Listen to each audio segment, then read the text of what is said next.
ਪਿੰਡਾਂ ਵਿੱਚ ਲੋਕਾਂ ਦਾ ਮੁੱਖ ਕਿੱਤਾ ਖੇਤੀ ਹੈ। ਲਗਭਗ 65% ਲੋਕ ਇਸ ਕਿੱਤੇ ਨਾਲ ਜੁੜੇ ਹੋਏ ਹੁੰਦੇ ਹਨ। ਸੁਤੰਤਰਤਾ ਪ੍ਰਾਪਤੀ ਸਮੇਂ ਭਾਰਤੀ ਖੇਤੀ ਪਿਛੜੀ ਹੋਈ ਸੀ, ਜਿਸ ਕਾਰਨ ਪ੍ਰਤੀ ਏਕੜ ਅਤੇ ਪ੍ਰਤੀ ਵਿਅਕਤੀ ਉਤਪਾਦਨ ਘੱਟ ਸੀ। ਲੋਕ ਗਰੀਬ ਅਤੇ ਕਰਜ਼ਾਈ ਸਨ। ਭਾਰਤ ਨੂੰ ਕਈ ਖੇਤੀ ਵਸਤਾਂ ਵਿਦੇਸ਼ਾਂ ਤੋਂ ਮੰਗਵਾਉਣੀਆਂ ਪੈਂਦੀਆਂ ਸਨ, ਜੋ ਕਿ ਦੇਸ਼ ਦੀ ਵਪਾਰਕ ਨੀਤੀ ਦੇ ਵਿਰੁੱਧ ਸੀ। ਇਹੋ ਕੁਝ ਕਾਰਨਾਂ ਕਰਕੇ 5 ਸਾਲ ਯੋਜਨਾਵਾਂ ਵਿੱਚ ਖੇਤੀਬਾੜੀ ਵਿਕਾਸ ਅਤੇ ਪੇਂਡੂ ਵਿਕਾਸ ਨੂੰ ਮਹੱਤਵਪੂਰਨ ਸਥਾਨ ਦਿੱਤਾ ਗਿਆ। ਪਿੰਡਾਂ ਦੇ ਵਿਕਾਸ ਲਈ ਸਰਕਾਰ ਨੇ ਕਈ ਕਦਮ ਜਿਵੇਂ ਸੜਕਾਂ, ਬਿਜਲੀ, ਸਿੱਖਿਆ, ਵਿੱਤ ਸਹੂਲਤਾਂ, ਸਿਹਤ, ਮੰਡੀਆਂ ਦੀ ਸਥਾਪਨਾ ਆਦਿ ਕਈ ਕਦਮ ਚੁੱਕੇ ਹਨ, ਜਿਨ੍ਹਾਂ ਕਰਕੇ ਅੱਜ ਪਿੰਡਾਂ ਦੀ ਰੂਪਰੇਖਾ ਹੀ ਬਦਲ ਗਈ ਹੈ। 1960-61 ਵਿੱਚ ਅਨਾਜ ਉਤਪਾਦਨ ਸਿਰਫ 76 ਮਿਲੀਅਨ ਟਨ ਸੀ। 1966-67 ਵਿੱਚ ਖੇਤੀ ਖੇਤਰ ਦਾ ਉਤਪਾਦਨ ਕਾਫੀ ਘੱਟ ਹੋ ਗਿਆ ਸੀ। ਇਸ ਲਈ ਸਰਕਾਰ ਨੇ ਕਈ ਨਵੇਂ ਪ੍ਰੋਗਰਾਮ ਸ਼ੁਰੂ ਕੀਤੇ ਤਾਂ ਜੋ ਖੇਤੀ ਖੇਤਰ ਉਤਪਾਦਨ ਵਧਾਇਆ ਜਾ ਸਕੇ, ਜਿਵੇਂ ਸੰਘਣੀ ਖੇਤੀ ਜ਼ਿਲ੍ਹਾ ਪ੍ਰੋਗਰਾਮ। ਸ਼ੁਰੂ ਵਿੱਚ ਇਹ ਪ੍ਰੋਗਰਾਮ 1961 ਵਿੱਚ 3 ਜ਼ਿਲ੍ਹਿਆਂ ਵਿੱਚ ਹੀ ਸ਼ੁਰੂ ਕੀਤਾ ਗਿਆ। 1964-65 ਤੱਕ ਇਹ 13 ਹੋਰ ਜ਼ਿਲ੍ਹਿਆਂ ਵਿੱਚ ਵਧਾ ਦਿੱਤਾ ਗਿਆ। ਇਸ ਪ੍ਰੋਗਰਾਮ ਦੇ ਸ਼ੁਰੂ ਹੋਣ ਦਾ ਆਧਾਰ ਸੀ ਉਸ ਖੇਤੀ ਉਤਪਾਦਨ ਟੀਮ ਦੀਆਂ ਸਿਫਾਰਸ਼ਾਂ, ਜਿਹੜੀ ਕਿ ਅਮਰੀਕਾ ਤੋਂ ਭਾਰਤ ਆਈ ਸੀ। ਇਸ ਟੀਮ ਅਨੁਸਾਰ ਹਰ ਰਾਜ ਵਿੱਚ ਚੁਣੇ ਖੇਤਰਾਂ ਵਿੱਚ ਉਹਨਾਂ ਫਸਲਾਂ ਦਾ ਹੀ ਉਤਪਾਦਨ ਕੀਤਾ ਜਾਣਾ ਚਾਹੀਦਾ ਹੈ ਜਿਹੜੀਆਂ ਕਿ ਉਸ ਖੇਤਰ ਦੇ ਲਈ ਜ਼ਿਆਦਾ ਉਤਪਾਦਨ ਕਰ ਸਕਣ।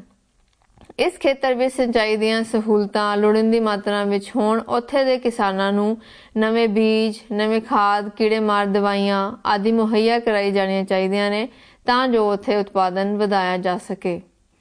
ਇਸ ਪ੍ਰੋਗਰਾਮ ਦਾ ਲਾਭ ਇਹ ਹੋਇਆ ਕਿ ਕਿਸਾਨਾਂ ਨੂੰ ਨਵੇਂ ਆਦਾਨਾਂ ਤੋਂ ਹੋਣ ਵਾਲੇ ਲਾਭ ਦਾ ਪਤਾ ਲੱਗਿਆ।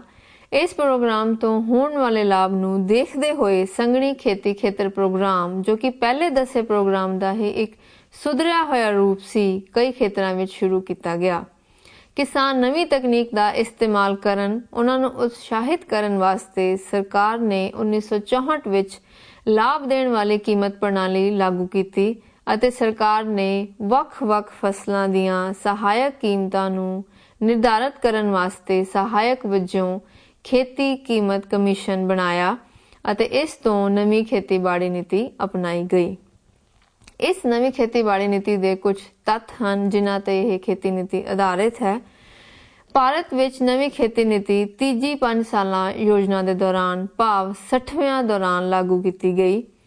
ਇਸ ਸਮੇਂ ਦੀ ਭਾਰਤੀ ਖੇਤੀ ਵਿੱਚ ਬਹੁਤ ਮਹੱਤਤਾ ਹੈ, ਕਿਉਂਕਿ ਇੱਕ ਪਾਸੇ ਖੇਤੀ ਉਤਪਾਦਨ ਬਹੁਤ ਹੀ ਘੱਟ ਸੀ ਅਤੇ ਦੂਜੇ ਪਾਸੇ ਕੁਝ ਕੁ ਸਾਲਾਂ ਵਿੱਚ ਹੀ ਉਤਪਾਦਨ ਬਹੁਤ ਜ਼ਿਆਦਾ ਵਧਾ ਲਿਆ ਗਿਆ ਸੀ। ਦੇਸ਼ ਵਿੱਚ ਨਵੀਂ ਖੇਤੀ ਨੀਤੀ ਸਦਕਾ ਖੇਤੀ ਵਿੱਚ ਇਨਕਲਾਬ ਆਇਆ, ਜਿਸ ਨੂੰ ਕਿ ਹਰਾ ਇਨਕਲਾਬ ਆਖਿਆ ਜਾਂਦਾ ਹੈ। ਇਸ ਦੀ ਆਮਦ ਲਈ ਕੁਝ ਤੱਤ ਜ਼ਿੰਮੇਵਾਰ ਹਨ। ਸੰਘਣੀ ਖੇਤੀ ਜ਼ਿਲ੍ਹਾ ਪ੍ਰੋਗਰਾਮ ਦਾ ਫਾਇਦਾ ਇਹ ਹੋਇਆ ਕਿ ਕਿਸਾਨਾਂ ਨੂੰ ਨਵੇਂ ਬੀਜ, ਖਾਦਾਂ, ਕੀੜੇਮਾਰ ਦਵਾਈਆਂ ਭਾਵ ਨਵੀਂ ਤਕਨੀਕ ਦਾ ਇਸਤੇਮਾਲ ਕਰਨ ਬਾਰੇ ਪਤਾ ਲੱਗ ਗਿਆ ਸੀ ਅਤੇ ਇਸ ਸਦਕਾ ਖੇਤੀ ਉਤਪਾਦਨ ਵਿੱਚ ਵੀ ਵਾਧਾ ਸ਼ੁਰੂ ਹੋ ਗਿਆ। ਇਸ ਲਾਭ ਨੂੰ ਦੇਖਦੇ ਹੋਏ ਨਵੀਂ ਖੇਤੀ ਨੀਤੀ ਸ਼ੁਰੂ ਹੋਈ, ਭਾਵ ਨਵੀਂ ਖੇਤੀ ਨੀਤੀ ਦਾ ਆਧਾਰ ਬਣੀਆਂ ਸਰਕਾਰ ਦੁਆਰਾ ਪਹਿਲਾਂ ਤੋਂ ਚਲਾਈਆਂ ਗਈਆਂ ਨੀਤੀਆਂ। ਇਹ ਜਿਹੜੀ ਨਵੀਂ ਨੀਤੀ ਹੈ, ਇਹ ਇੱਕ ਪੈਕੇਜ ਪ੍ਰੋਗਰਾਮ ਹੈ। ਇਸ ਪੈਕੇਜ ਪ੍ਰੋਗਰਾਮ ਵਿੱਚ ਸਭ ਤੋਂ ਪਹਿਲਾਂ ਆਪਾਂ ਲੈਂਦੇ ਹਾਂ ਵੱਧ ਝਾੜ ਦੇਣ ਵਾਲੀਆਂ ਕਿਸਮਾਂ। ਨਵੀਂ ਖੇਤੀ ਨੀਤੀ ਇੱਕ ਪੈਕੇਜ ਪ੍ਰੋਗਰਾਮ ਹੋਣ ਕਾਰਨ, ਕਿਉਂਕਿ ਅਮਰੀਕਾ ਤੋਂ ਆਈ ਹੋਈ ਟੀਮ ਅਨੁਸਾਰ ਜਿੱਥੇ ਲੋੜੀਂਦੀ ਮਾਤਰਾ ਵਿੱਚ ਪਾਣੀ ਹੈ, ਉੱਥੇ ਨਵੇਂ ਭਾਵ ਵੱਧ ਝਾੜ ਦੇਣ ਵਾਲੇ ਬੀਜਾਂ ਦਾ ਇਸਤੇਮਾਲ ਕਰਕੇ ਉਤਪਾਦਨ ਵਧਾਇਆ ਜਾ ਸਕਦਾ ਹੈ। ਇਸ ਕਰਕੇ ਨਵੇਂ ਬੀਜਾਂ ਦੀ ਖੋਜ, ਉਤਪਾਦਨ ਦਾ ਪ੍ਰਬੰਧ, ਵਿਕਾਸ ਅਤੇ ਭੰਡਾਰ ਦਾ ਪ੍ਰਬੰਧ ਹੋਣਾ ਜ਼ਰੂਰੀ ਹੈ। ਦੂਸਰਾ ਹੈ ਖਾਦਾਂ। ਖਾਦਾਂ ਇਸ ਪੈਕੇਜ ਪ੍ਰੋਗਰਾਮ ਦਾ ਦੂਜਾ ਮੁੱਖ ਤੱਤ ਹਨ। ਖਾਦਾਂ ਦੀ ਵਰਤੋਂ ਆਧੁਨਿਕ ਖੇਤੀ ਦਾ ਮਹੱਤਵਪੂਰਨ ਅੰਗ ਹੈ। ਵੱਧ ਝਾੜ ਦੇਣ ਵਾਲੀਆਂ ਫਸਲਾਂ ਅਤੇ ਬਹੁਫਸਲੀ ਪ੍ਰੋਗਰਾਮ ਦੀ ਸਫਲਤਾ ਲਈ ਰਸਾਇਣਿਕ ਖਾਦਾਂ ਦੀ ਵਰਤੋਂ ਬਹੁਤ ਜ਼ਰੂਰੀ ਹੈ। ਫਿਰ ਆਉਂਦੀਆਂ ਨੇ ਸਿੰਚਾਈ ਦੀਆਂ ਸਹੂਲਤਾਂ। ਨਵੀਂ ਖੇਤੀ ਨੀਤੀ ਦਾ ਇੱਕ ਉਦੇਸ਼ ਸਿੰਚਾਈ ਦੀ ਸਹੂਲਤਾਂ ਵਿੱਚ ਵਾਧਾ ਕਰਨਾ ਅਤੇ ਉਹਨਾਂ ਦੀ ਪੂਰੀ ਵਰਤੋਂ ਕਰਨਾ ਹੈ। ਇਸ ਤੋਂ ਬਿਨਾਂ ਚੰਗੇ ਬੀਜਾਂ ਅਤੇ ਅਧਿਕ ਖਾਦਾਂ ਦੀ ਵਰਤੋਂ ਦਾ ਕੋਈ ਫਾਇਦਾ ਨਹੀਂ ਹੁੰਦਾ। ਕੀੜੇ ਮਾਰ ਦਵਾਈਆਂ ਕਿਸਾਨਾਂ ਨੂੰ ਜ਼ਿਆਦਾਤਰ ਨੁਕਸਾਨ ਕੀੜਿਆਂ ਮਕੌੜਿਆਂ ਕਰਕੇ ਹੁੰਦਾ ਹੈ, ਕਿਉਂਕਿ ਇੱਕ ਪੱਕੀ ਫਸਲ ਨੂੰ ਵੀ ਇਹ ਖਰਾਬ ਕਰ ਦਿੰਦੇ ਹਨ। ਇਸ ਲਈ ਨਵੀਂ ਖੇਤੀ ਨੀਤੀ ਵਿੱਚ ਪੌਦਿਆਂ ਦੀ ਸੁਰੱਖਿਆ ਲਈ ਕੀੜੇ ਮਾਰ ਦਵਾਈਆਂ ਬਣਾਈਆਂ ਗਈਆਂ ਤਾਂ ਜੋ ਕਿਸਾਨਾਂ ਦੀ ਫਸਲ ਜਿਹੜੀ ਹੈ ਉਹ ਖਰਾਬ ਨਾ ਹੋ ਸਕੇ। ਕੀੜੇ ਮਕੌੜੇ ਪੱਕੀ ਫਸਲ ਨੂੰ ਵੀ ਖਰਾਬ ਕਰ ਦਿੰਦੇ ਹਨ। ਇਸ ਕਰਕੇ ਕਾਫੂ ਅਤੇ ਕੀੜੇ ਮਕੌੜੇ ਖਤਮ ਕਰਨ ਵਾਲੀਆਂ ਦਵਾਈਆਂ ਦੀ ਵਰਤੋਂ ਦੱਸਿਆ ਹੈ ਅਤੇ ਦੂਜੇ ਇਹਨਾਂ ਦਵਾਈਆਂ ਦਾ ਉਚਿਤ ਕੀਮਤਾਂ ਤੇ ਮੁਹੱਈਆ ਹੋਣਾ ਅਤੇ ਲੋਕਾਂ ਨੂੰ ਇਹਨਾਂ ਦੀ ਵਰਤੋਂ ਦੀ ਸੂਝ ਹੋਣੀ ਵੀ ਬਹੁਤ ਜ਼ਰੂਰੀ ਹੈ। ਬਹੁਫਸਲੀ ਖੇਤੀ ਪ੍ਰੋਗਰਾਮ। ਨਵੀਂ ਖੇਤੀ ਨੀਤੀ ਦੇ ਆਉਣ ਤੋਂ ਪਹਿਲਾਂ ਸਾਲ ਵਿੱਚ 1 ਜਾਂ 2 ਫਸਲੀ ਖੇਤੀ ਪ੍ਰੋਗਰਾਮ ਹੀ ਚੱਲਦੇ ਸਨ, ਭਾਵ ਸਾਲ ਵਿੱਚ 1 ਜਾਂ 2 ਫਸਲਾਂ ਹੀ ਉਗਾਈਆਂ ਜਾਂਦੀਆਂ ਸਨ। ਖੇਤੀ ਦੇ ਉਤਪਾਦਨ ਵਿੱਚ ਬਹੁਫਸਲੀ ਖੇਤੀ ਪ੍ਰੋਗਰਾਮ ਅਪਣਾਉਣ ਉੱਤੇ ਜ਼ੋਰ ਦਿੱਤਾ ਗਿਆ ਹੈ, ਜਿਸ ਅਧੀਨ ਥੋੜੇ ਸਮੇਂ ਵਿੱਚ ਪੱਕ ਕੇ ਤਿਆਰ ਹੋਣ ਵਾਲੀ ਫਸਲਾਂ ਬੀਜੀਆਂ ਜਾਣੀਆਂ ਚਾਹੀਦੀਆਂ ਹਨ ਅਤੇ ਸਿੰਚਾਈ ਵਾਲੇ ਖੇਤਰਾਂ ਵਿੱਚ 2 ਜਾਂ 2 ਤੋਂ ਵੱਧ ਫਸਲਾਂ ਵੀ ਪੈਦਾ ਕੀਤੀਆਂ ਜਾ ਸਕਦੀਆਂ ਨੇ। ਫਸਲਾਂ ਦਾ ਹੇਰ-ਫੇਰ ਕਰਕੇ ਹੀ ਬਹੁਫਸਲੀ ਖੇਤੀ ਸੰਭਵ ਹੁੰਦੀ ਹੈ ਅਤੇ ਇਹਦੇ ਨਾਲ ਜ਼ਮੀਨ ਦੀ ਉਪਜਾਊ ਸ਼ਕਤੀ ਵੀ ਕਾਇਮ ਰਹਿੰਦੀ ਹੈ। ਮਸ਼ੀਨਾਂ ਦਾ ਪ੍ਰਯੋਗ। ਭਾਵੇਂ ਇਹ ਸੱਚ ਹੈ ਕਿ ਮਸ਼ੀਨਾਂ ਦੇ ਪ੍ਰਯੋਗ ਨਾਲ ਕਿਰਤੀਆਂ ਦੀ ਘੱਟ ਲੋੜ ਪੈਂਦੀ ਹੈ ਤੇ ਬੇਰੁਜ਼ਗਾਰੀ ਵੱਧਦੀ ਹੈ, ਪਰ ਫਿਰ ਵੀ ਨਵੀਂ ਖੇਤੀ ਤਕਨੀਕ ਹੇਠਾਂ ਮਸ਼ੀਨਾਂ ਦਾ ਪ੍ਰਯੋਗ ਜ਼ਰੂਰੀ ਹੈ। ਜਿਵੇਂ ਕਣਕ ਦੀ ਜ਼ਿਆਦਾ ਪੈਦਾਵਾਰ ਵਾਸਤੇ ਥ੍ਰੈਸ਼ਰਾਂ ਅਤੇ ਕੰਬਾਈਨ ਹਾਰਵੈਸਟਰਾਂ ਦੀ ਬਹੁਤ ਜ਼ਰੂਰਤ ਪੈਂਦੀ ਹੈ। ਇੱਕ ਤੋਂ ਵੱਧ ਫਸਲਾਂ ਪੈਦਾ ਕਰਨ ਲਈ ਖੇਤੀ ਦਾ ਯੰਤਰੀਕਰਨ ਜ਼ਰੂਰੀ ਹੈ। ਇਸ ਨਾਲ ਇੱਕ ਫਸਲ ਦੀ ਕਟਾਈ ਅਤੇ ਦੂਜੀ ਦੀ ਬਿਜਾਈ ਦੇ ਸਮੇਂ ਦਾ ਅੰਤਰ ਘਟ ਜਾਂਦਾ ਹੈ। ਖੇਤੀ ਔਜ਼ਾਰਾਂ ਸੰਬੰਧੀ ਸਮੱਸਿਆਵਾਂ ਹੱਲ ਕਰਨ ਲਈ ਕਈ ਵੱਖ-ਵੱਖ ਰਾਜਾਂ ਵਿੱਚ ਐਗਰੋ ਇੰਡਸਟਰੀਜ਼ ਕਾਰਪੋਰੇਸ਼ਨ ਵੀ ਸਥਾਪਿਤ ਕੀਤੀਆਂ ਜਾਂਦੀਆਂ ਹਨ। ਖੇਤੀ ਕਰਜ਼ਿਆਂ ਦੀਆਂ ਸਹੂਲਤਾਂ। ਜਿਵੇਂ ਕਿ ਤੁਹਾਨੂੰ ਹੁਣ ਤੱਕ ਪਤਾ ਲੱਗ ਗਿਆ ਹੋਵੇਗਾ ਕਿ ਨਵੀਂ ਖੇਤੀ ਨੀਤੀ ਇੱਕ ਪੈਕੇਜ ਪ੍ਰੋਗਰਾਮ ਹੈ, ਜਿਸ ਤੋਂ ਭਾਵ ਹੈ ਕਿ ਅਕੇਲੇ ਸੁਧਰੇ ਬੀਜ ਜਾਂ ਇਕੱਲੀਆਂ ਖਾਦਾਂ ਜਾਂ ਸਿੰਚਾਈ ਆਦਿ ਨਾਲ ਉਤਪਾਦਨ ਨਹੀਂ ਵਧਾਇਆ ਜਾ ਸਕਦਾ। ਖੇਤੀ ਉਤਪਾਦਨ ਦੇ ਵਾਧੇ ਲਈ ਜ਼ਰੂਰੀ ਹੈ ਕਿ ਸਾਰੇ ਆਦਾਨਾਂ ਨੂੰ ਇੱਕੋ ਸਮੇਂ ਤੇ ਉਪਯੋਗ ਕੀਤਾ ਜਾਵੇ।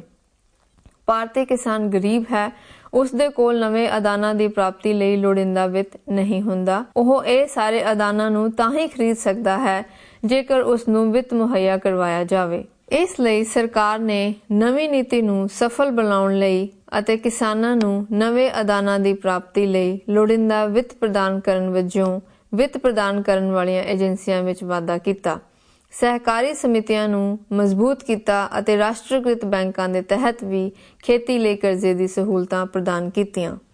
ਕੀਮਤ ਨੀਤੀ। ਕਿਸਾਨ ਵੱਧ ਉਪਜ ਤਾਂ ਹੀ ਕਰੇਗਾ ਜੇਕਰ ਉਸ ਨੂੰ ਜ਼ਿਆਦਾ ਲਾਭ ਮਿਲਣ ਦੀ ਉਮੀਦ ਹੋਵੇ। ਇਸ ਕਰਕੇ ਨਵੀਂ ਖੇਤੀ ਨੀਤੀ ਅਧੀਨ ਕੀਮਤ ਨੀਤੀਆਂ ਨੂੰ ਵੀ ਸੁਧਾਰਿਆ ਗਿਆ। ਸਰਕਾਰ ਬਿਜਾਈ ਤੋਂ ਪਹਿਲਾਂ ਹੀ ਮੁੱਖ ਫਸਲਾਂ ਨੂੰ ਘੱਟੋ-ਘੱਟ ਕੀਮਤ ਨਿਸ਼ਚਿਤ ਕਰਦੀ ਹੈ ਤਾਂ ਜੋ ਜੇਕਰ ਉਤਪਾਦਨ ਵਧੇ ਤਾਂ ਕੀਮਤ ਨਾ ਘਟੇ। ਸਰਕਾਰਾਂ ਨੂੰ ਖੇਤੀ ਦੀ ਆਧੁਨਿਕ ਤਕਨੀਕ ਦੀ ਵਰਤੋਂ ਕਰਨ ਲਈ ਉਤਸ਼ਾਹ ਦੇਣ ਵਾਸਤੇ ਭੂਮੀ ਸੁਧਾਰਾਂ, ਖਾਸ ਕਰਕੇ ਕਾਸ਼ਤਕਾਰੀ ਸੰਬੰਧੀ ਸੁਧਾਰਾਂ ਨੂੰ ਲਾਗੂ ਕੀਤਾ ਗਿਆ ਤਾਂ ਜੋ ਕਾਸ਼ਤਕਾਰਾਂ ਨੂੰ ਖੇਤੀ ਵਿੱਚ ਨਿਵੇਸ਼ ਅਤੇ ਆਧੁਨਿਕ ਢੰਗਾਂ ਦੀ ਵਰਤੋਂ ਕਰਨ ਲਈ ਉਤਸ਼ਾਹ ਮਿਲ ਸਕੇ। ਖੇਤੀਬਾੜੀ ਖੇਤਰ ਵਿੱਚ ਖੋਜ ਨੂੰ ਵਧਾਉਣ ਲਈ ਵੀ ਕਈ ਉਪਰਾਲੇ ਕੀਤੇ ਗਏ ਹਨ। ਭਾਰਤੀ ਖੇਤੀ ਖੋਜ ਕੌਂਸਲ 1965 ਵਿੱਚ ਮੁੜ ਸਥਾਪਿਤ ਕੀਤੀ ਗਈ। ਖੇਤੀਬਾੜੀ ਯੂਨੀਵਰਸਿਟੀਆਂ ਵੀ ਵੱਖ-ਵੱਖ ਰਾਜਾਂ ਵਿੱਚ ਖੋਲ੍ਹੀਆਂ ਗਈਆਂ ਹਨ ਤਾਂ ਜੋ ਸਿੱਖਿਆ, ਖੋਜ ਅਤੇ ਪ੍ਰਸਾਰ ਵਿੱਚ ਵਾਧਾ ਕੀਤਾ ਜਾ ਸਕੇ। ਨਵੀਂ ਖੇਤੀ ਨੀਤੀ ਦੇ ਪ੍ਰਭਾਵ। ਨਵੀਂ ਖੇਤੀ ਨੀਤੀ ਅਪਣਾਉਣ ਨਾਲ ਉਤਪਾਦਨ ਵਿੱਚ ਵਾਧਾ ਹੋਇਆ ਹੈ। ਇਸ ਨੂੰ ਇਨਕਲਾਬ ਵੀ ਕਿਹਾ ਜਾਂਦਾ ਹੈ। ਇਹ ਇਨਕਲਾਬ ਖੇਤੀ ਦੇ ਖੇਤਰ ਵਿੱਚ ਆਇਆ, ਇਸ ਕਰਕੇ ਇਸ ਨੂੰ ਹਰਾ ਇਨਕਲਾਬ ਆਖਿਆ ਜਾਂਦਾ ਹੈ। ਨਵੀਂ ਖੇਤੀ ਨੀਤੀ ਨੇ ਭਾਰਤੀ ਅਰਥ ਵਿਵਸਥਾ ਤੇ ਦੋਵੇਂ ਤਰ੍ਹਾਂ ਦੇ ਪ੍ਰਭਾਵ ਪਾਏ ਹਨ। ਪਹਿਲਾਂ ਅਸੀਂ ਚੰਗੇ ਪ੍ਰਭਾਵ ਦੇਖਦੇ ਹਾਂ। ਨਵੀਂ ਖੇਤੀ ਨੀਤੀ ਦੇ ਚੰਗੇ ਪ੍ਰਭਾਵ ਭਾਵ ਲਾਭ। ਖੇਤੀ ਉਤਪਾਦਨ ਵਿੱਚ ਵਾਧਾ। ਨਵੀਂ ਖੇਤੀ ਨੀਤੀ ਦਾ ਜਿਹੜਾ ਸਿੱਧਾ ਪ੍ਰਭਾਵ ਪਿਆ ਹੈ ਉਹ ਹੈ ਖੇਤੀ ਦੇ ਖੇਤਰ ਵਿੱਚ ਉਤਪਾਦਨ ਦਾ ਵਾਧਾ। ਇਹ ਤੁਸੀਂ ਸਾਰਣੀ ਨੰਬਰ 1 ਵਿੱਚ ਦੇਖ ਸਕਦੇ ਹੋ। ਖੇਤੀ ਉਤਪਾਦਨ ਦਾ ਸੂਚਕਾਂਕ ਜਿਹੜਾ ਕਿ 1950-51 ਵਿੱਚ 46 ਮਿਲੀਅਨ ਟਨ ਸੀ ਅਤੇ ਨਵੀਂ ਖੇਤੀ ਨੀਤੀ ਨੂੰ ਅਪਣਾਉਣ ਤੋਂ ਪਹਿਲਾਂ 1960-61 ਵਿੱਚ 68.8 ਸੀ। ਉਹ 1970-71 ਵਿੱਚ ਵੱਧ ਕੇ 85.9 ਹੋ ਗਿਆ ਅਤੇ 1980-81 ਅਤੇ 2000-2001 ਦੇ ਵਕਫੇ ਦੌਰਾਨ ਇਸ ਵਿੱਚ ਬਹੁਤ ਤੇਜ਼ੀ ਨਾਲ ਵਾਧਾ ਹੋਇਆ ਹੈ। ਅਨਾਜ ਦੇ ਉਤਪਾਦਨ ਵਿੱਚ ਵਾਧਾ ਵੀ ਚੰਗੇ ਪ੍ਰਭਾਵ ਦਾ ਸੰਕੇਤ ਹੈ। 1950-51 ਵਿੱਚ ਅਨਾਜ ਦਾ ਉਤਪਾਦਨ 50.8 ਮਿਲੀਅਨ ਟਨ ਸੀ ਅਤੇ ਉਹ ਬਹੁਤ ਤੇਜ਼ੀ ਨਾਲ ਵਾਧਾ ਹੋਇਆ 2000-2001 ਵਿੱਚ 212 ਮਿਲੀਅਨ ਟਨ ਹੋ ਗਿਆ। ਇਹ ਵਾਧਾ ਬਹੁ ਫਸਲੀ ਪ੍ਰੋਗਰਾਮ, ਚੰਗੇ ਆਦਾਨਾਂ ਅਤੇ ਮਸ਼ੀਨਰੀ ਦੇ ਪ੍ਰਯੋਗ ਦਾ ਨਤੀਜਾ ਹੈ। ਵੇਚਣਯੋਗ ਵਾਫਰ ਵਿੱਚ ਵਾਧਾ। ਅਨਾਜ ਵਿੱਚ ਵਾਧੇ ਦੇ ਨਤੀਜੇ ਵਜੋਂ ਵੇਚਣਯੋਗ ਵਾਫਰ ਵੀ ਵਧਿਆ ਹੈ। ਖੇਤੀਬਾੜੀ ਖੇਤਰ ਵਿੱਚ ਲੱਗੇ ਹੋਏ ਕਿਸਾਨ ਜਦੋਂ ਆਪਣੀਆਂ ਲੋੜਾਂ ਪੂਰੀਆਂ ਕਰ ਲੈਂਦੇ ਹਨ ਤਾਂ ਉਹ ਗੈਰ ਖੇਤੀ ਖੇਤਰਾਂ ਵਿੱਚ ਲੱਗੇ ਲੋਕਾਂ ਦੀਆਂ ਲੋੜਾਂ ਵੀ ਪੂਰੀਆਂ ਕਰ ਸਕਦੇ ਹਨ। ਆਪਣੀਆਂ ਲੋੜਾਂ ਦੀ ਪੂਰਤੀ ਤੋਂ ਬਾਅਦ ਜੋ ਬਚਦਾ ਹੈ ਉਹ ਵਾਫਰ ਕਹਾਉਂਦਾ ਹੈ। ਜਿਉਂ-ਜਿਉਂ ਉਤਪਾਦਨ ਵੱਧਦਾ ਹੈ ਤਿਉਂ-ਤਿਉਂ ਵਾਫਰ ਵੀ ਵੱਧਦਾ ਜਾਂਦਾ ਹੈ। ਸਾਰਣੀ 2 ਤੋਂ ਪਤਾ ਲੱਗਦਾ ਹੈ ਕਿ ਪੰਜਾਬ ਵਿੱਚ ਵੱਖ-ਵੱਖ ਫਸਲਾਂ ਦੀ ਮੰਡੀ ਵਿੱਚ ਕਿੰਨੀ ਆਮਦ ਹੋਈ ਹੈ। ਚੋਣਵੀਆਂ ਫਸਲਾਂ ਦੇ ਝਾੜ ਵਿੱਚ ਵਾਧਾ। ਨਵੀਂ ਖੇਤੀ ਨੀਤੀ ਅਧੀਨ ਪਹਿਲਾਂ ਹੀ ਇਹੋ ਲਿਆ ਗਿਆ ਸੀ ਕਿ ਜਿਹੜੀਆਂ ਥਾਵਾਂ ਤੇ ਸਿੰਚਾਈ ਦੀਆਂ ਸਹੂਲਤਾਂ ਹੋਣ ਉੱਥੇ ਚੋਣਵੀਆਂ ਫਸਲਾਂ ਉਗਾਉਣ ਨਾਲ ਉਤਪਾਦਨ ਵਿੱਚ ਵਾਧਾ ਹੋਵੇਗਾ।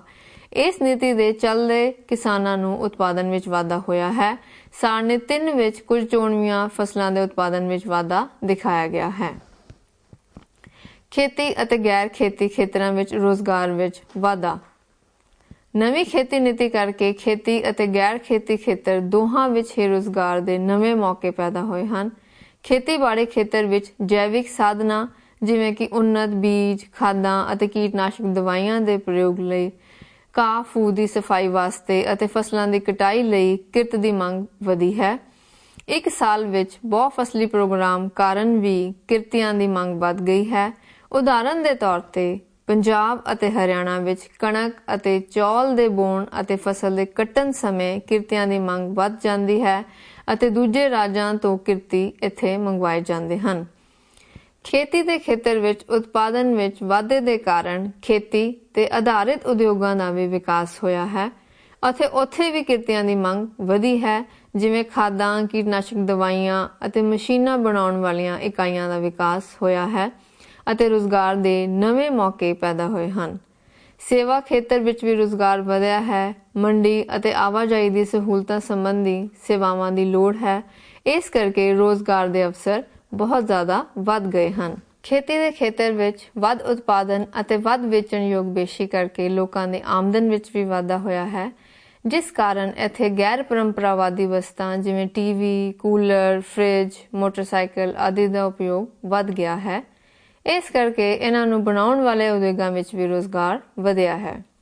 ਕਿਸਾਨਾਂ ਦੀ ਲਾਭਦਾਇਕਤਾ ਵਿੱਚ ਵਾਧਾ। ਕਈ ਕਿਸਾਨ ਜਿਨ੍ਹਾਂ ਦੀ ਨਵੀਂ ਖੇਤੀ ਨੀਤੀ ਅਪਣਾਉਣ ਤੋਂ ਪਹਿਲਾਂ ਆਮਦਨ ਘੱਟ ਸੀ ਕਿਉਂਕਿ 1 ਹੈਕਟੇਅਰ ਮਗਰ ਝਾੜ ਘੱਟ ਸੀ, ਨਵੀਂ ਖੇਤੀ ਨੀਤੀ ਅਪਣਾਉਣ ਤੋਂ ਬਾਅਦ ਉਹਨਾਂ ਦੀ ਹਾਲਤ ਵਿੱਚ ਬਹੁਤ ਜ਼ਿਆਦਾ ਸੁਧਾਰ ਹੋਇਆ ਹੈ। 1949-50 ਤੋਂ 1964-65 ਦੇ ਸਮੇਂ ਦੌਰਾਨ ਸਾਰੀ ਫਸਲਾਂ ਦੀ ਕੰਪਾਊਂਡ ਵਾਧਾ ਦਰ 1.21% ਸੀ, ਜਿਹੜੀ ਕਿ 1967-68 ਤੋਂ 2001-2 ਦੇ ਸਮੇਂ ਦੌਰਾਨ 2.4% ਹੋ ਗਈ। ਚੌਲ ਅਤੇ ਕਣਕ ਦੀ ਉਤਪਾਦਕਤਾ ਵਾਧਾ ਦਰ ਪਹਿਲੇ ਸਮਾਂ ਕਾਲ ਵਿੱਚ 2.25% ਅਤੇ 1.27% ਸੀ, ਪਰ ਦੂਜੇ ਸਮਾਂ ਕਾਲ ਵਿੱਚ ਇਹ 2.33% ਅਤੇ 3.11% ਹੋ ਗਈ। ਨਵੀਂ ਖੇਤੀ ਨੀਤੀ ਅਪਣਾਉਣ ਤੋਂ ਪਹਿਲਾਂ 2 ਮੁੱਖ ਫਸਲਾਂ ਹੀ ਬੋਈਆਂ ਜਾਂਦੀਆਂ ਸਨ, ਜਿਵੇਂ ਕਣਕ ਅਤੇ ਮੱਕੀ, ਪਰ ਨਵੀਂ ਖੇਤੀ ਨੀਤੀ ਤੋਂ ਬਾਅਦ ਕਿਸਾਨ ਨਵੇਂ ਪੈਟਰਨ ਦੇ ਉੱਤੇ ਫਸਲਾਂ ਉਗਾਉਣ ਲੱਗ ਪਏ ਸਨ। ਹੁਣ ਤੇਲ ਦੇ ਬੀਜ, ਦਾਲਾਂ ਅਤੇ ਹੋਰ ਵਪਾਰਕ ਫਸਲਾਂ ਵੀ ਬੀਜਦੇ ਹਨ। ਲੋਕਾਂ ਦੀ ਸੋਚ ਵਿੱਚ ਬਦਲਾਅ। ਕਿਸਾਨ ਨਵੀਂ ਤਕਨੀਕ ਅਪਣਾਉਣ ਤੋਂ ਕਤਰਾਉਂਦੇ ਹਨ, ਪਰ ਪਰੰਪਰਾਵਾਦੀ ਢੰਗ ਨਾਲ ਹੀ ਖੇਤੀ ਕਰਦੇ ਚਲੇ ਗਏ। ਪਰ ਹੁਣ ਇਹ ਹੈ ਕਿ ਜਿੱਦਾਂ ਉਹਨਾਂ ਨੂੰ ਪਤਾ ਲੱਗ ਰਿਹਾ ਵੀ ਲਾਭ ਵਿੱਚ ਵਾਧਾ ਹੋ ਰਿਹਾ ਹੈ, ਆਮਦਨ ਵਿੱਚ ਵਾਧਾ ਹੋ ਰਹੀ ਹੈ, ਹੁਣ ਉਹਨਾਂ ਨੇ ਆਪਣੀ ਸੋਚ ਥੋੜੀ ਬਦਲ ਲਿੱਤੀ ਹੈ ਤੇ ਉਹ ਵੀ ਨਵੀਆਂ ਮਸ਼ੀਨਾਂ ਨਾਲ ਖੇਤੀ ਕਰਨ ਲੱਗ ਪਏ ਨੇ। ਵਿਦੇਸ਼ੀ ਮੁਦਰਾ ਦੀ ਬਚਤ। ਭਾਰਤ ਪਹਿਲਾਂ ਅਨਾਜ ਬਾਹਰ ਦੇ ਦੇਸ਼ਾਂ ਤੋਂ ਮੰਗਵਾਉਂਦਾ ਸੀ। ਨਵੀਂ ਖੇਤੀ ਤਕਨੀਕ ਦੇ ਨਾਲ ਜਿਹੜਾ ਹਰਾ ਇਨਕਲਾਬ ਆਇਆ, ਉਸ ਕਰਕੇ ਆਯਾਤ ਕਾਫੀ ਘਟ ਗਿਆ ਹੈ ਅਤੇ ਵਿਦੇਸ਼ੀ ਮੁਦਰਾ ਦੀ ਵੀ ਬਚਤ ਹੋਈ ਹੈ, ਜਿਹੜੇ ਕਿ ਹੁਣ ਕਿਸੇ ਹੋਰ ਆਰਥਿਕ ਕੰਮ ਦੇ ਵਿੱਚ ਲਗਾਈ ਜਾ ਸਕਦੀ ਹੈ। ਇਹ ਦੇਖੇ ਆਪਾਂ ਕੁਝ ਨਵੀਂ ਖੇਤੀ ਨੀਤੀ ਦੇ ਚੰਗੇ ਪ੍ਰਭਾਵ। ਹੁਣ ਆਪਾਂ ਦੇਖਦੇ ਹਾਂ ਨਵੀਂ ਖੇਤੀ ਨੀਤੀ ਦੇ ਕੁਝ ਮਾੜੇ ਪ੍ਰਭਾਵ ਜਾਂ ਨਵੀਂ ਖੇਤੀ ਨੀਤੀ ਤੋਂ ਹੋਣ ਵਾਲੀਆਂ ਸਮੱਸਿਆਵਾਂ। ਨਵੀਂ ਖੇਤੀ ਨੀਤੀ ਕਾਰਨ ਉਤਪਾਦਨ, ਆਮਦਨ ਅਤੇ ਰੋਜ਼ਗਾਰ ਵਿੱਚ ਵਾਧਾ ਹੋਇਆ, ਪਰ ਫਿਰ ਵੀ ਇਹ ਨੀਤੀ ਦੋਸ਼ ਮੁਕਤ ਨਹੀਂ ਹੈ। ਨਵੀਂ ਖੇਤੀ ਨੀਤੀ ਦੇ ਦੋਸ਼ ਕੁਝ ਇਸ ਤਰੀਕੇ ਨਾਲ ਨੇ। ਅਸਮਾਨਤਾਵਾਂ ਵਿੱਚ ਵਾਧਾ। ਖੇਤੀ ਦੇ ਖੇਤਰ ਵਿੱਚ ਨਵੀਂ ਤਕਨੀਕ ਅਪਣਾਉਣ ਕਾਰਨ ਸਮਾਜ ਦੋ ਖੇਤਰਾਂ ਵਿੱਚ ਵੰਡਿਆ ਗਿਆ ਹੈ। ਇੱਕ ਪਾਸੇ ਕੁਝ ਅਜਿਹੇ ਕਿਸਾਨ ਸਨ ਜਿਨ੍ਹਾਂ ਦੀ ਆਮਦਨ ਪਹਿਲਾਂ ਹੀ ਵੱਧ ਸੀ ਅਤੇ ਦੂਜੇ ਪਾਸੇ ਉਹ ਕਿਸਾਨ ਜੋ ਆਰਥਿਕ ਵਿਕਾਸ ਦੇ ਰਸਤੇ ਉੱਤੇ ਹੋਰ ਵੀ ਪਿੱਛੇ ਰਹਿ ਗਏ। ਕਈ ਅਰਥ ਸ਼ਾਸਤਰੀਆਂ ਨੇ ਮੰਨਿਆ ਹੈ ਕਿ ਜ਼ਿਆਦਾ ਫਾਇਦਾ ਵੱਡੇ ਕਿਸਾਨਾਂ ਨੂੰ ਹੋਇਆ ਹੈ, ਕਿਉਂਕਿ ਉਹ ਨਵੀਂ ਖੇਤੀ ਨੀਤੀ ਅਨੁਸਾਰ ਨਵੇਂ ਆਦਾਨ ਖਰੀਦ ਸਕੇ। ਇਸ ਕਾਰਨ ਅਮੀਰ ਹੋਰ ਅਮੀਰ ਹੁੰਦੇ ਗਏ ਅਤੇ ਗਰੀਬ ਹੋਰ ਗਰੀਬ। ਦੋਵੇਂ ਵਰਗਾਂ ਦੀ ਆਰਥਿਕ ਸਥਿਤੀ ਵਿੱਚ ਅੰਤਰ ਸਾਫ਼ ਦਿਖਾਈ ਦਿੰਦਾ ਹੈ। 1986 ਵਿੱਚ ਪਾਰਥਾ ਸਾਰਥੀ ਨੇ ਕਿਹਾ ਸੀ ਕਿ ਪਿੰਡਾਂ ਵਿੱਚ ਲੋਕ ਇੱਕ ਦੂਜੇ ਤੋਂ ਦੂਰ ਪਹਿਲਾਂ ਹੀ ਸੀ, ਪਰ ਨਵੀਂ ਖੇਤੀ ਨੀਤੀ ਨੇ ਦੂਰੀ ਨੂੰ ਹੋਰ ਵੀ ਵਧਾ ਦਿੱਤਾ ਹੈ। ਉਸਨੇ ਉਸਨੂੰ ਖਾਈ ਦਾ ਰੂਪ ਦੇ ਦਿੱਤਾ ਹੈ। C.H. ਹਨੂਮੰਥਾ ਰਾਓ ਦਾ ਵੀ ਇਹੀ ਮੰਨਣਾ ਹੈ ਕਿ ਨਵੀਂ ਖੇਤੀ ਨੀਤੀ ਦਾ ਫਾਇਦਾ ਸਿਰਫ ਵੱਡੇ ਕਿਸਾਨਾਂ ਨੂੰ ਹੀ ਹੋਇਆ ਹੈ। ਸੀਮਤ ਘੇਰਾ। ਨਵੀਂ ਖੇਤੀ ਨੀਤੀ ਨੇ ਸਿਰਫ ਕੁਝ ਚੋਣਵੀਆਂ ਫਸਲਾਂ ਨੂੰ ਹੀ ਲਿਆ ਹੈ, ਜਿਵੇਂ ਝੋਨਾ, ਕਣਕ ਆਦਿ। ਵੱਧ ਝਾੜ ਦੇਣ ਵਾਲੀਆਂ ਕਿਸਮਾਂ ਨੂੰ 1966-67 ਵਿੱਚ ਸਿਰਫ 1.98 ਮਿਲੀਅਨ ਹੈਕਟੇਅਰ ਤੇ ਅਜ਼ਮਾਇਆ ਗਿਆ ਅਤੇ 1987-88 ਵਿੱਚ 51.21 ਮਿਲੀਅਨ ਹੈਕਟੇਅਰ ਦਾ ਖੇਤਰ ਇਸ ਕਵਰੇਜ ਹੇਠਾਂ ਆਇਆ। ਇਹਨਾਂ ਕਿਸਮਾਂ ਦਾ ਲਾਭ ਵੀ ਘੱਟ ਹੋ ਰਿਹਾ ਹੈ। ਜੇਕਰ ਅਸੀਂ ਦੇਖੀਏ ਤਾਂ ਪੰਜਾਬ, ਹਰਿਆਣਾ ਅਤੇ ਪੱਛਮੀ ਉੱਤਰ ਪ੍ਰਦੇਸ਼ ਵਿੱਚ ਚੌਲ ਦਾ ਉਤਪਾਦਨ 1964-65 ਵਿੱਚ 10.40% ਤੋਂ ਵੱਧ ਕੇ 1995-96 ਵਿੱਚ 22.52% ਹੋਇਆ ਹੈ। ਪਰ ਦੂਜੇ ਪਾਸੇ ਬੰਗਾਲ, ਬਿਹਾਰ ਅਤੇ ਉੜੀਸਾ ਵਿੱਚ ਇਹ 38.08% ਤੋਂ ਘਟ ਕੇ 28.19% ਹੀ ਰਹਿ ਗਿਆ ਹੈ। ਖੇਤਰੀ ਅਸਮਾਨਤਾਵਾਂ। ਨਵੀਂ ਖੇਤੀ ਨੀਤੀ ਸਦਕਾ ਦੇਸ਼ ਦੇ ਕਈ ਖੇਤਰਾਂ ਵਿੱਚ ਅਸਮਾਨਤਾਵਾਂ ਵਧੀਆਂ ਹਨ। ਇਸ ਨੀਤੀ ਦਾ ਲਾਭ ਕੁਝ ਹੀ ਖੇਤਰਾਂ ਨੂੰ ਮਿਲ ਸਕਿਆ ਹੈ, ਕਿਉਂਕਿ ਨਵੀਂ ਖੇਤੀ ਨੀਤੀ ਦੀ ਪੈਕੇਜ ਅਪਰੋਚ ਉੱਥੇ ਹੀ ਲਾਗੂ ਹੋ ਸਕਦੀ ਸੀ ਜਿੱਥੇ ਲੋੜੀਂਦੀ ਸਿੰਚਾਈ ਦੀਆਂ ਸਹੂਲਤਾਂ ਹੋਣ। ਭਾਰਤ ਵਿੱਚ ਪੂਰੇ ਵਾਹੀ ਹੇਠਾਂ ਖੇਤਰ ਵਿੱਚ ਸਿਰਫ 1/4 ਖੇਤਰ ਉੱਤੇ ਸਿੰਚਾਈ ਦੀ ਸਹੂਲਤਾਂ ਪ੍ਰਾਪਤ ਹਨ ਅਤੇ ਉਸੇ ਖੇਤਰ ਨੂੰ ਵੱਧ ਤੋਂ ਵੱਧ ਲਾਭ ਪੁੱਜੇ ਹਨ, ਜਿਵੇਂ ਕਿ ਪੰਜਾਬ, ਹਰਿਆਣਾ ਤੇ ਪੱਛਮੀ ਉੱਤਰ ਪ੍ਰਦੇਸ਼। ਬਾਕੀ ਦੇਸ਼ ਦੇ ਖੇਤਰ ਨਵੀਂ ਖੇਤੀ ਨੀਤੀ ਦੇ ਪ੍ਰਭਾਵ ਤੋਂ ਅਣਛੋਹੇ ਹੀ ਰਹਿ ਗਏ ਹਨ। ਰੁਜ਼ਗਾਰ ਮੌਕਿਆਂ ਵਿੱਚ ਕਮੀ। ਨਵੀਂ ਖੇਤੀ ਤਕਨੀਕ ਦੇ ਅਨੁਸਾਰ ਦੋ ਤਰ੍ਹਾਂ ਦੇ ਤਕਨੀਕੀ ਨਵ-ਪਰਿਵਰਤਨ ਹੁੰਦੇ ਹਨ, ਜੈਵਿਕ ਤੇ ਮਸ਼ੀਨੀ। ਜੈਵਿਕ ਨਵ-ਪਰਿਵਰਤਨ ਭਾਵ ਆਦਾਨਾਂ ਦੀ ਪੂਰਤੀ, ਜਿਵੇਂ ਨਵੇਂ ਬੀਜ, ਖਾਦਾਂ, ਵਿੱਤ ਆਦਿ, ਜਿਨ੍ਹਾਂ ਨਾਲ ਰੁਜ਼ਗਾਰ ਵੱਧਦਾ ਹੈ। ਪਰ ਮਸ਼ੀਨੀ ਨਵ-ਪਰਿਵਰਤਨ ਨਾਲ ਭਾਵ ਮਸ਼ੀਨਾਂ ਦੇ ਵੱਧ ਪ੍ਰਯੋਗ ਨਾਲ ਉਤਪਾਦਨ ਵਿੱਚ ਵਾਧਾ ਹੋਣ ਦੇ ਨਾਲ ਹੀ ਬੇਰੁਜ਼ਗਾਰੀ ਵਿੱਚ ਵੀ ਵਾਧਾ ਵੱਧਦਾ ਹੈ। ਪਹਿਲਾਂ ਫਸਲਾਂ ਦੀ ਬਿਜਾਈ ਅਤੇ ਕਟਾਈ ਵਾਸਤੇ ਕਿਰਤੀਆਂ ਦੀ ਲੋੜ ਹੁੰਦੀ ਸੀ, ਪਰ ਹੁਣ ਮਸ਼ੀਨਾਂ ਰਾਹੀਂ ਇਹ ਕੰਮ ਹੋ ਜਾਂਦਾ ਹੈ। ਪਹਿਲਾਂ ਤਾਂ ਕਿਰਤੀਆਂ ਨੂੰ ਛੋਟੇ ਖੇਤਾਂ ਵਿੱਚ ਕੁਝ ਕੰਮ ਮਿਲ ਜਾਂਦਾ ਸੀ, ਪਰ ਹੁਣ ਕੁਝ ਅਧਿਐਨਾਂ ਤੋਂ ਪਤਾ ਲੱਗਿਆ ਹੈ ਕਿ ਛੋਟੇ ਖੇਤਾਂ ਦੇ ਉੱਤੇ ਵੀ ਮਸ਼ੀਨਾਂ ਦਾ ਪ੍ਰਯੋਗ ਕੀਤਾ ਜਾਣ ਲੱਗ ਪਿਆ ਹੈ। ਵੱਖ-ਵੱਖ ਫਸਲਾਂ ਦੇ ਉਤਪਾਦਨ ਦੇ ਵਾਧੇ ਵਿੱਚ ਅਸੰਤੁਲਨ। ਵੱਖ-ਵੱਖ ਫਸਲਾਂ ਦੇ ਉਤਪਾਦਨ ਨੂੰ ਵਧਾਉਣ ਵਾਸਤੇ ਚੰਗੇ ਉੱਨਤ ਬੀਜਾਂ ਦਾ ਵਿਕਾਸ ਇੱਕੋ ਜਿਹਾ ਨਹੀਂ ਹੋਇਆ ਹੈ। ਜਿਵੇਂ ਚੌਲ, ਕਣਕ, ਮੱਕੀ, ਜਵਾਰ ਅਤੇ ਬਾਜਰਾ ਦੀਆਂ ਫਸਲਾਂ ਵਿੱਚ ਸਿਰਫ ਚੌਲ ਅਤੇ ਕਣਕ ਵਾਸਤੇ ਚੰਗੇ ਉੱਨਤ ਬੀਜਾਂ ਦਾ ਨਿਰਮਾਣ ਹੋਇਆ ਹੈ। ਦੂਜੇ ਪਾਸੇ ਦਾਲਾਂ, ਤੇਲ ਦੇ ਬੀਜਾਂ ਆਦਿ ਦਾ ਵੀ ਉਤਪਾਦਨ ਵੱਧ ਝਾੜ ਦੇਣ ਵਾਲੇ ਬੀਜਾਂ ਦੀ ਕਮੀ ਦੇ ਕਾਰਨ ਵੱਧ ਨਹੀਂ ਸਕਿਆ ਹੈ। ਪੂੰਜੀਵਾਦੀ ਖੇਤੀ ਵਿੱਚ ਵਾਧਾ। ਨਵੀਂ ਖੇਤੀ ਤਕਨੀਕ ਹੇਠਾਂ ਨਵੇਂ ਬੀਜ, ਖਾਦਾਂ ਅਤੇ ਸਿੰਚਾਈ ਸੁਵਿਧਾਵਾਂ ਬਹੁਤ ਜ਼ਿਆਦਾ ਨਿਵੇਸ਼ ਮੰਗਦੀਆਂ ਹਨ, ਜੋ ਕਿ ਛੋਟੇ ਕਿਸਾਨਾਂ ਦੀ ਪਹੁੰਚ ਤੋਂ ਬਾਹਰ ਹੁੰਦਾ ਹੈ। ਇਹ ਵੱਡੇ ਕਿਸਾਨ ਮਸ਼ੀਨਾਂ ਦਾ ਪ੍ਰਯੋਗ ਕਰ ਸਕਦੇ ਨੇ, ਇਸ ਲਈ ਇਹਨਾਂ ਨੇ ਟਿਊਬਵੈੱਲ, ਨਵੇਂ ਆਦਾਨਾਂ ਅਤੇ ਮਸ਼ੀਨਾਂ ਵਿੱਚ ਨਿਵੇਸ਼ ਕੀਤਾ। ਮਸ਼ੀਨਾਂ ਦੇ ਪ੍ਰਯੋਗ ਸਦਕਾ ਕਾਫੀ ਕਿਰਤੀਆਂ ਨੂੰ ਕੰਮ ਤੋਂ ਕੱਢ ਦਿੱਤਾ ਗਿਆ ਤੇ ਬਾਕੀ ਬਚੇ ਹੋਏ ਕਿਰਤੀਆਂ ਨੂੰ ਉਚਿਤ ਕਿਰਤ ਨਹੀਂ ਮਿਲੇ। ਭਾਵ ਮਜ਼ਦੂਰਾਂ ਜਾਂ ਕਿਰਤੀਆਂ ਦਾ ਸ਼ੋਸ਼ਣ ਕੀਤਾ ਜਾਣ ਲੱਗਾ। ਖੇਤੀ ਤੋਂ ਪ੍ਰਾਪਤ ਹੋਣ ਵਾਲੀ ਆਮਦਨ ਕੁਝ ਕੁ ਹੱਥਾਂ ਵਿੱਚ ਕੇਂਦਰਿਤ ਹੋਣ ਲੱਗ ਪਈ। ਕਈ ਵੱਡੇ ਸ਼ਹਿਰੀ ਵਪਾਰੀਆਂ ਨੇ ਵੀ ਪਿੰਡਾਂ ਵਿੱਚ ਜ਼ਮੀਨਾਂ ਖਰੀਦ ਲਈਆਂ ਤੇ ਉੱਥੇ ਮਸ਼ੀਨਾਂ ਅਤੇ ਕਿਰਤੀਆਂ ਨਾਲ ਖੇਤੀ ਕਰਵਾਉਣ ਲੱਗ ਪਏ। ਉਤਪਾਦਨ ਦੀ ਲਾਗਤ ਵਿੱਚ ਵਾਧਾ। ਨਵੀਂ ਖੇਤੀ ਨੀਤੀ ਕਾਰਨ ਅੰਨ ਦੇ ਉਤਪਾਦਨ ਵਿੱਚ ਬਹੁਤ ਵਾਧਾ ਹੋਇਆ ਹੈ, ਪਰ 1970 ਦੇ ਦਸ਼ਕ ਦੇ ਲਗਭਗ ਚੌਲ ਅਤੇ ਕਣਕ ਦੀ ਉਤਪਾਦਨ ਲਾਗਤ ਵਧਣੀ ਸ਼ੁਰੂ ਹੋ ਗਈ ਅਤੇ ਪਹਿਲਾਂ ਦੇ ਮੁਕਾਬਲੇ ਇਹਨਾਂ ਦੀ ਲਾਭਦਾਇਕਤਾ ਵਿੱਚ ਵੀ ਕਮੀ ਆਈ ਹੈ। ਕਾਰਨ ਚਾਹੇ ਛੋਟੇ ਖੇਤਾਂ ਦੇ ਉੱਤੇ ਸਾਧਨਾਂ ਦਾ ਕੁਸ਼ਲ ਪ੍ਰਯੋਗ ਹੋਵੇ, ਭਾਵੇਂ ਨਵੀਂ ਤਕਨੀਕ ਦਾ ਵਰਖਾ ਉੱਤੇ ਨਿਰਭਰ ਹੋਣਾ ਹੋਵੇ। ਨਵੀਂ ਖੇਤੀ ਨੀਤੀ ਦੇ ਲਾਭ ਅਲਪਕਾਲੀਨ ਹਨ। ਨਵੀਂ ਤਕਨੀਕ ਅਨੁਸਾਰ ਖੇਤੀ ਦੇ ਵਿੱਚ ਉਤਪਾਦਨ ਵਧਾਉਣ ਵਾਸਤੇ ਖਾਦਾਂ ਦਾ ਪ੍ਰਯੋਗ ਕੀਤਾ ਗਿਆ, ਜਿਸ ਕਾਰਨ ਭੂਮੀ ਦੀ ਉਪਜਾਊ ਸ਼ਕਤੀ ਵਿੱਚ ਕਾਫੀ ਕਮੀ ਆ ਗਈ ਹੈ। ਕੀਟਨਾਸ਼ਕ ਦਵਾਈਆਂ ਲੋਕਾਂ ਦੀ ਸਿਹਤ ਤੇ ਪ੍ਰਤੀਕੂਲ ਅਸਰ ਪਾਉਂਦੀਆਂ ਹਨ। ਕਣਕ ਅਤੇ ਚੌਲ ਦੀ ਫਸਲ ਨੂੰ ਪਾਣੀ ਦੀ ਬਹੁਤ ਲੋੜ ਹੁੰਦੀ ਹੈ, ਜਿਸ ਕਾਰਨ ਪਾਣੀ ਬਹੁਤ ਥੱਲੇ ਚਲਾ ਗਿਆ ਹੈ ਅਤੇ ਇਸ ਦਾ ਪ੍ਰਯੋਗ ਮੁਸ਼ਕਿਲ ਹੁੰਦਾ ਜਾ ਰਿਹਾ ਹੈ। ਪਾਣੀ ਸੰਬੰਧੀ ਅਸੰਤੁਲਨ ਦੀ ਸਥਿਤੀ ਪੈਦਾ ਹੋ ਚੁੱਕੀ ਹੈ। ਕੁਝ ਅਰਥਸ਼ਾਸਤਰੀਆਂ ਨੇ ਖਾਦਾਂ ਅਤੇ ਕੀਟਨਾਸ਼ਕ ਦਵਾਈਆਂ ਦੇ ਬਹੁਤ ਜ਼ਿਆਦਾ ਪ੍ਰਯੋਗ ਨੂੰ ਦੇਖਦੇ ਹੋਏ ਨਵੀਂ ਖੇਤੀ ਨੀਤੀ ਵਜੋਂ ਆਏ ਇਨਕਲਾਬ ਨੂੰ ਗ੍ਰੀਨ ਦੀ ਥਾਂ ਤੇ ਗ੍ਰੀਡ ਰੈਵੋਲੂਸ਼ਨ ਦਾ ਨਾਂ ਦਿੱਤਾ ਹੈ।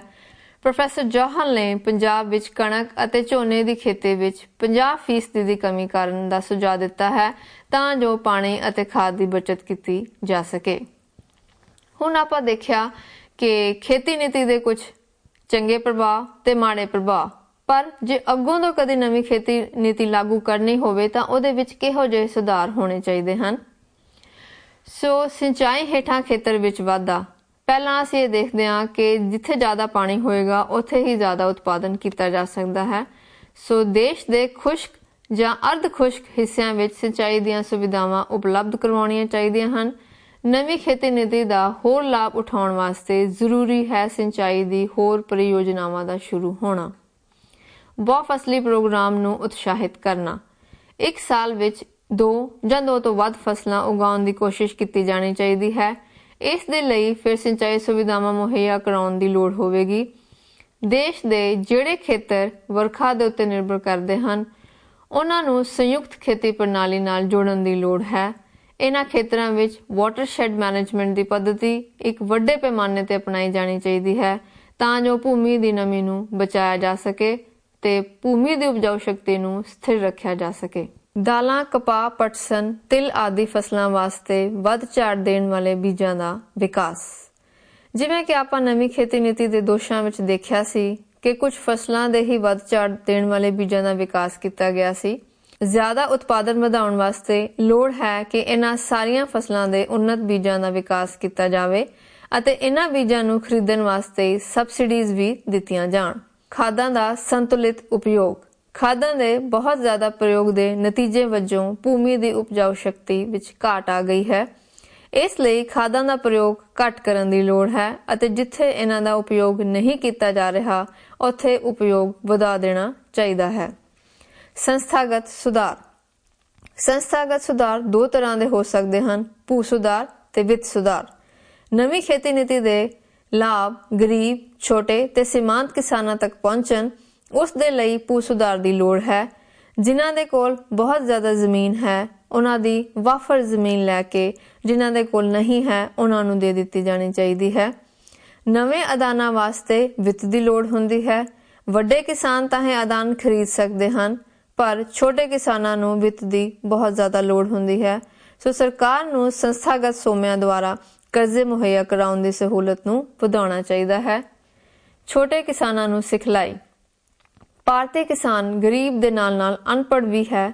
ਨਵੀਂ ਖੇਤੀ ਨੀਤੀ ਤੋਂ ਲਾਭ ਉਠਾਉਣ ਲਈ ਜ਼ਰੂਰਤ ਹੈ ਕਿ ਕਿਸਾਨ ਨੂੰ ਸਿਖਲਾਈ ਦਿੱਤੀ ਜਾਵੇ, ਜਿਵੇਂ ਮਿੱਟੀ ਕਿਵੇਂ ਪਹਿਚਾਨਣੀ ਹੈ, ਕਿਹੜੇ ਬੀਜ ਕਿੱਥੇ ਪਾਉਣੇ ਨੇ, ਬਿਜਾਈ, ਕਟਾਈ, ਰਖਵਾਲੀ ਅਤੇ ਭੰਡਾਰ ਸੰਬੰਧੀ ਸਿਖਲਾਈ ਵੀ ਦੇਣੀ ਬਹੁਤ ਜ਼ਰੂਰੀ ਹੈ। ਫਸਲਾਂ ਦੀ ਬੀਮਾ ਯੋਜਨਾ। ਫਸਲਾਂ ਦੀ ਬੀਮਾ ਯੋਜਨਾ 1985 ਤੋਂ ਚੱਲ ਰਹੀ ਹੈ। ਇਸ ਨੂੰ ਸਾਰੇ ਰਾਜਾਂ ਵਿੱਚ ਲਾਗੂ ਕਰਨ ਦੀ ਲੋੜ ਹੈ। ਨਵੀਂ ਖੇਤੀ ਤਕਨੀਕ ਅਧੀਨ ਸਾਰੇ ਅਦਾਨਾਂ ਦੀ ਇੱਕੋ ਵਕਤ ਜ਼ਰੂਰਤ ਪੈਂਦੀ ਹੈ। ਜੇ ਕੋਈ ਇੱਕ ਅਦਾਨ ਆਪਣੇ ਕੋਲ ਨਾ ਹੋਵੇ ਤਾਂ ਉਤਪਾਦਕਤਾ ਵਿੱਚ ਕਮੀ ਆ ਜਾਂਦੀ ਹੈ। ਸੱਚ ਇਹ ਹੈ कि किसी ना किसी साधन की घाट हो जाने की संभावना बनी रहती है। इस करके जेकर किसानां दी उपज घट हो भी जावे तां भी सरकार उन्हां नूं मुआवजा देवेगी। इस स्कीम का मुख्य उद्देश्य किसानां नूं विश्वास दिवाना है। खेती खोज नूं प्रोत्साहन देना। नवीं खेती नीति अनुसार नवें उन्नत बीज, खादां अते कीटनाशक दवाइयां दी लोड़ हुंदी है। उस लिए जरूरी है कि नवीं खोजां अते खोजां दे नव परिवर्तन जल्दी जल्दी हुंदे रहन। किसानां नूं इन्हां खोजां बारे दस्सिया जावे, उन्हां नूं जाणू करवाया जावे। किसानां नूं शहद दीयां मक्खियां, मच्छी पालन, पशु पालन आदि दे बारे भी जानकारी देनी चाहिदी है। सो हुण तक असीं देखिया नवीं खेती नीति की सी, उसदे की चंगे प्रभाव पए, की माड़े प्रभाव पए, ते जे अग्गों भविख विच कदी खेती नीति अपनाउणी है तां उस विच किहो जिहे सुधार होने चाहिए हैं। हुण आपां एक बारी फिर तो पूरा देख लैंदे हां सारांश के तौर पर कि भारतीय खेती नीति की है। भारत का आर्थिक विकास खेती के रूपांतर ते ही निर्भर करता है। संघनी खेती जिला प्रोग्राम अते संघनी खेती खेतर प्रोग्राम की सफलता तो बाद नवीं खेती नीति होंद विच आई। यह एक पैकेज प्रोग्राम की तरह सी कि जेकर खेती उत्पादन यह नीति अमरीका वालों भारत विच आई फोर्ड फाउंडेशन टीम के सुझाव ते आधारित सी। उस टीम का मानना सी कि जेकर किसी थां उत्ते लोड़ींदी सिंचाई की सहूलतां मौजूद होण तां उस थां दे अनुसार ही चोणवीआं फसलां नूं उगाउणा चाहीदा है। आमद तो पहलां फसलां दा उत्पादन, वेचणयोग बेशी, रोजगार, किसानां दी आमदन सब विच वाधा होया है। किसानां दी आमदन वधन नाल उन्हां दा जीवन स्तर भी उच्चा चुकिया गया है। नवीं खेती नीति दे ये कुछ चंगे प्रभाव सन, पर यह नीति दोष मुक्त नहीं है। भावें इसके लाभ भी काफ़ी हैं, पर असमानतावां भी बहुत वधिया ने। फिर चाहे वह खेतरी असमानतावां होवे, भावें आमदन असमानतावां जां गरीब अते अमीर दा फर्क होर भी वध गया है। नवीं खेती नीति दा कुछ कु फसलां अते कुछ कु खेतरां